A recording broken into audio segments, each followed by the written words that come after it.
Assalamualaikum warahmatullahi wabarakatuh.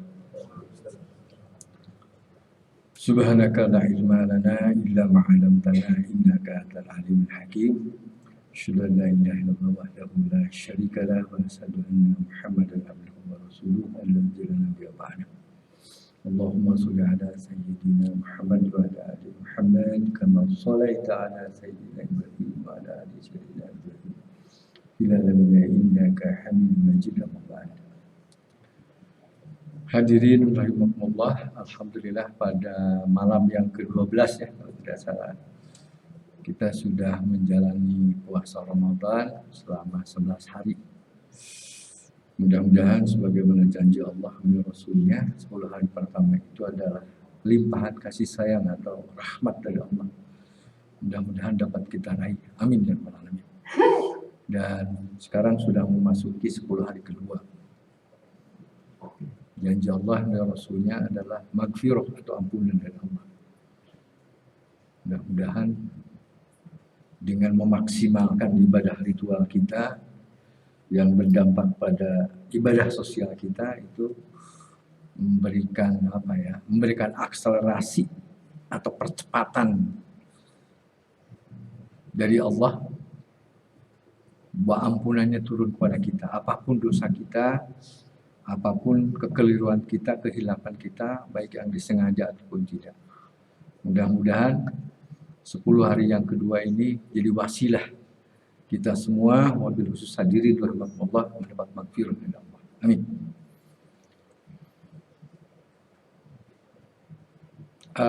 Penceramah atau khotib bersengaja mengambil judul konsisten dan konsekuen di jalan takwa. Memang bahwa pada bulan Ramadan ini kan bahwa takwa itu menjadi goal atau menjadi destinasi kita, menjadi tujuan kita.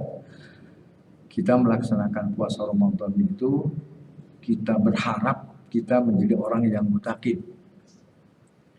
Cuma sebagaimana tersurat dan tersirat dalam Al-Quran, misalnya surat Al-Baqarah ayat 183, bahwa di ujungnya itu Bismillahirrahmanirrahim. Ya ayyuhalladzina amanu kutiba alaikumusiyam kama kutiba alal ladzina min qablikum la'allakum tattaqun. Bahwa sebelum kata takwa itu ada kata la'ala. Kalau menurut santri, menurut teori alat, bahwa la'ala itu mungkin dan tidak mungkin. Artinya orang yang berpuasa ini mungkin jadi orang yang takwa, tapi boleh jadi juga tidak dapat ketakwaan itu. Atau boleh jadi puasanya itu ya hanya dapat haus dan dahakanya saja. Nah karenanya marilah kita analisis atau kita koreksi, kita introspeksi tentang puasa kita. Atau 11 bulan ke belakang kita tentang ibadah, baik itu ritual maupun sosial. Karena kadang orang kan memaknai ibadah itu hanya ritual saja. Nah ini, kadang yang dimaksud ibadah itu hanya sholat, dalam arti kata sholat yang ritual ya. Kemudian puasa Ramadan ini baik yang wajib maupun yang sunat, tadarus Al-Quran dan sebagainya dan sebagainya. Kadang orang berpikir bahwa ibadah itu hanya fokusnya pada ibadah mahdhah atau ritual saja. Padahal kalau kita telah dalam Al-Quran itu lebih banyak itu yang dijelaskan oleh Allah itu adalah ibadah ghair mahdhah atau ibadah sosial. Bahkan perintah sholat saja, bahwa Allah memerintahkan sholat itu kan aqimus sholah wa atuz zakah di atas satu ayat. Warka'u ma'rufin misalnya. Tegakkanlah sholat. Bahwa makna sholat di situ itu adalah perintah itu tegakkan. Dan secara tata cara sholat atau kifayat sholat itu, bahwa manakala orang sakit, kan sholatnya itu tidak harus berdiri. Kalau tidak mampu berdiri, maka dia boleh duduk. Bahkan ketika tidak sanggup duduk, maka boleh berbaring. Jadi bahwa perintah sholat itu, bahwa yang dikatakan tegakkan sholat itu bakal bukan sholat itu wajib berdiri bagi yang tidak mampu. Ternyata kalau kita analisis bahwa perintah menegakkan sholat itu agar sholat itu berbuah menjadi ibadah sosial kita. Kita lihat saja ketika kita takbiratul ihram, kan hanya Allah saja yang akbar, yang lainnya kecil. Bil makna itu membersihkan tauhid kita. Jangan mencintai selain Allah dan Rasulnya melebihi. Jangan mencintai sesuatu melebihi daripada cinta kita kepada Allah dan Rasulnya, itu kan. Bahwa Allahu Akbar itu. Kemudian jangan menjadi tujuan selain Allah dan Rasulnya. Dan yang jangan menjadi persembahan. La ma'budu illallah, la maqsuda illallah. Dan puncaknya la ilaha illallah. Tidak ada ilah kecuali Allah. Ilah kadang dimaknai beberapa ulama menjelaskan bahwa ilah itu dimaknai apa? Harta, tahta, dan lain sebagainya. Apalagi kalau orang misalnya karena terlalu berobsesi akan pada jabatan, dia menghalalkan segala cara. Main dunia klinik, main dukun, menghantam sana, menghantam sini demi dia mencapai jabatan tersebut. Atau ketika ada orang yang diangkat mempegang jabatan, dihabisi gitu dengan segala otoritasnya. Jelas ini sudah musyrik sebetulnya.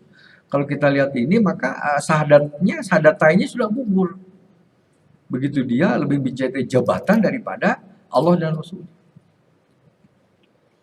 Kemudian dalam doa iftitah sebagian membaca inna sholati wa nusuki wa mahyaya wa mamati lillahi rabbil alamin. Sesungguhnya sholatku, ibadahku, hidupku dan matiku lillahi rabbil alamin. Dan itu jangan hanya cuma wacana, jangan hanya ritual didawamkan dibaca, tapi harus terimplementasi, terwujud dalam perilaku kita. Manakala kita jadi pejabat, manakala kita jadi pebisnis, jadi pedagang, manakala kita jadi praktisi dan sebagainya, itu harus terwujud bahwa nilai-nilai itu harus bernilai tauhid dan bernilai transendental, nilai-nilai kebaikan. Yang ukurannya hadis Nabi khairun nas anfa'uhum linnas, bahwa sebaik-baiknya manusia itu adalah manusia yang paling banyak memberi manfaat kepada sesamanya. Bukan malah ketika dia berdagang melakukan riba demi keuntungannya, menipu dan sebagainya, tidak jujurlah. Ketika dia punya jabatan, malah jabatannya itu digunakan untuk kepentingan pribadi dan kelompoknya, abuse of power. Ketika dia jadi tokoh masyarakat, karena kepercayaannya itu digunakan untuk kepentingan pribadi. Jelas ini tidak sesuai, bertentangan dengan hadis tadi. Bahkan ada hadis yang lain sebagaimana ukuran tentang keimanan, kata Rasulullah, man ra'a minkum munkaran falyughayyiru biyadihi. Ketika antum melihat kemungkaran di sekeliling kalian, falyughayyiru biyadihi, maka ubahlah dengan kekuatanmu, dengan kekuasaanmu, dengan otoritasmu. Apakah itu otoritas kepemimpinan, otoritas kekayaan sebagai agnia, atau otoritas ketokohan. Maka itu harus digunakan sebagai sarana untuk mengubah kemungkaran itu. Bukan malah dia larut menggunakan otoritasnya itu demi kepentingan dia. Jelas bertentangan dengan hadis tadi. Malam yastati, kalau nggak mampu, nggak sanggup, nggak siap, takut jabatannya terusik atau malah takut dimakjulkan, takut dipecat.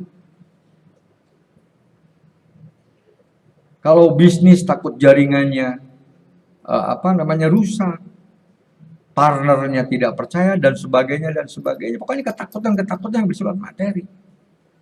Malam yastati, kata Rasulullah, kalau tidak takut bilisan, maka dengan lisan aja, sampaikan dengan lisan. Tapi dengan lisan pun takut, jabatannya, harta kekayaannya, keluarganya dan sebagainya, takut terusiklah. Maka kata Rasulullah, malam yastati biqalbi, udah tolak dengan hatimu aja kemungkaran itu.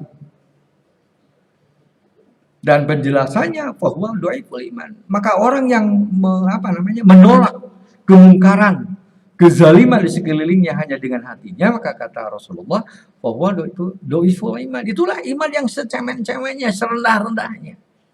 Nah, pertanyaannya, kita ada di posisi mana ketika kita melihat kemungkaran di sekeliling kita?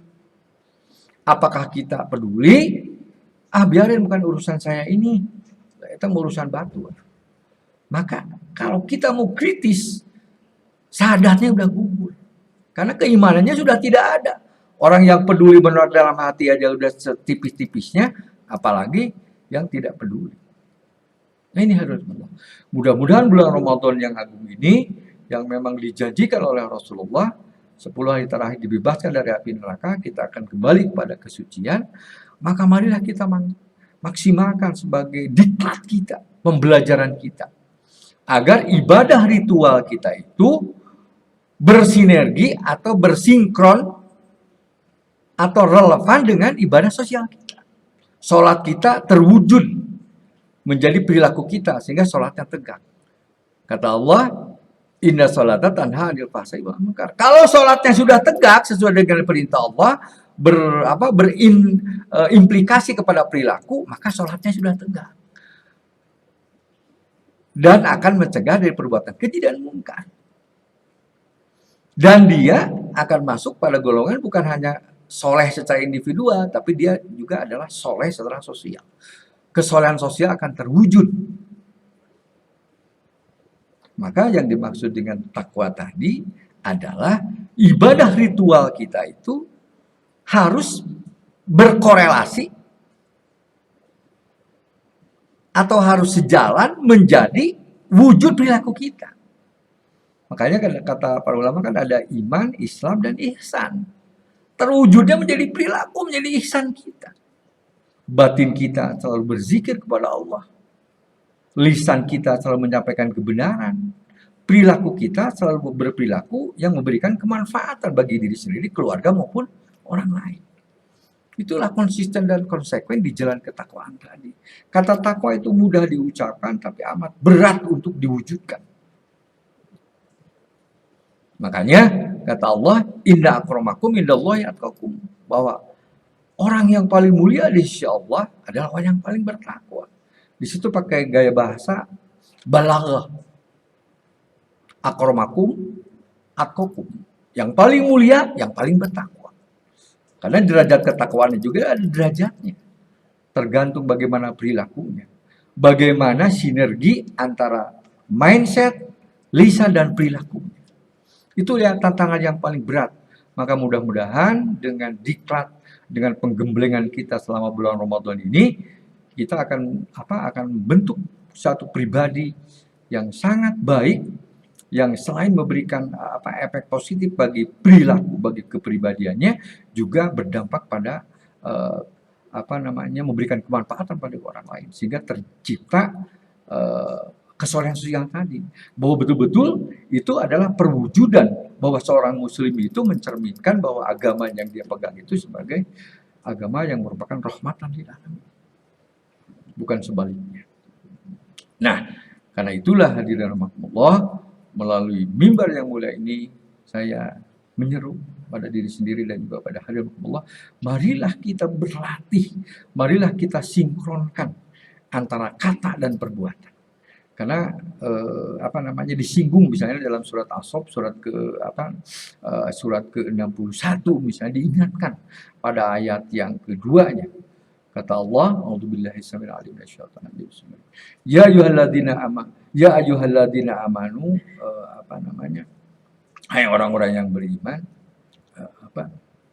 janganlah kalian mengatakan tetapi kamu tidak melakukan. Jadi bahwa apa yang kita ucapkan dengan apa yang kita perbuat itu harus sinkron. Bahkan pada ayat ketiganya, kalau kita misalnya lain kata dan lain perbuatan, apalagi 1000 janji 1.000.000 dusta, jelas itu murka Allah. Kabura maqtan indallahi an taquluna ma la taf'alun, kata Allah. Sungguh amat besar kebencian Allah bagi orang-orang yang mengatakan tetapi tidak melakukannya. Tidak satu kata dan satu perbuatan. kata-katanya kemana, perilakunya kemana. Ini yang sangat dibenci oleh Allah. Makanya hadirin Allah, marilah ibadah ritual kita, memang kalau dilihat-lihat misalnya di Bandung lah paling tidak, bahwa kesolehan secara individual itu udah nampak. Paling tidak kalau hari Jumat betapa sepi, banyak gitu kan, itu menunjukkan muslim itu mayoritas, kemudian berjamaah, sholat berjamaah di masjid. Itu kan menunjukkan kesolehan individual. Mudah-mudahan dengan itu berdampak pada kesolehan sosial. Terbukti apa? Kalau dia jadi wali kota, kalau dia jadi gubernur, kalau dia jadi presiden, jadi menteri, jadi apapun, jadi teknokrat dan sebagainya, betul-betul mencerminkan bahwa apa yang dia lakukan itu semuanya bernilai ibadah. Sehingga betul-betul bahwa kita ini konsisten dan konsekuen di jalan takwa. Itulah yang dimaksudnya dengan istiqomah. Wallahu alam. Itu saja yang bisa saya sampaikan, yang keliru dari kebodohan saya, yang benar dari Allah dan Rasulnya. Mudah-mudahan kita selalu diberi kesempatan oleh Allah untuk memperbaiki diri, dan kita terus-menerus bersemangat untuk ta'alim, belajar dan mengajar, sehingga kita ilmu tiap hari itu bertambah, sehingga ibadah kita, baik ibadah ritual kita maupun ibadah sosial kita, sesuai dengan perintah dan titah Allah melalui Rasulnya. Itu saja. Billahi bisabil haq. Assalamualaikum warahmatullahi wabarakatuh.